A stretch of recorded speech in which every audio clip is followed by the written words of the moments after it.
Mayroon silang ano dito, oh. Tubig. Ayun, no.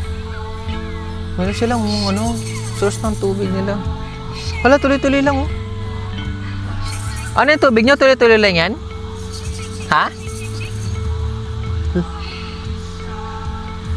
Astig, no? Grabe siguro ka ano dito pag tanghali. Makulimlim. Hindi siya ganun kainit. So ito po yung Road to Farm na project dito sa City of Puerto Princesa.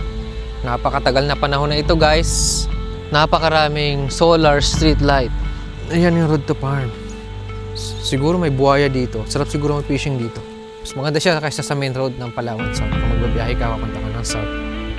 So madadaan naman itong Road to Farm na ito. So maya-maya lang iilaw na ito mga solar street light na ito. Ano nga ba ang dulo nito? So paano natin malalaman ang dulo kung hindi natin pupuntahan, di ba? So ito na po yung dulo ng Road to Farm. So pagdating dito, wala na. Kasi basa ka na yan sa unahan. Pero mahaba-haba itong road to Farm na ito. Diba? May mga nakatira na dito sa tabi ng ginawang kalsada na ito. Ang dami na rin. Tapos sa unahan kunti yung Acacia Tunnel. Actually ito dati, napakarami na itong damo. Pero dahil naging summer na ngayon, yung mga umakyat na damo sa solar street light, nawala na. Malinis na yung bawat street light. Last time kasi madumi na to eh. Puro na ito sanga, puro na dahon yung mga street light na yan. Puntahan natin yung dulo. Doon tayo lalabas sa kabilang dulo kasi meron naman doong exit yan. Umiilaw na. Umiilaw na sila.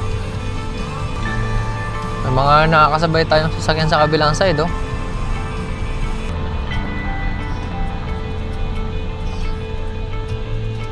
Madalang tumadaan ng tao.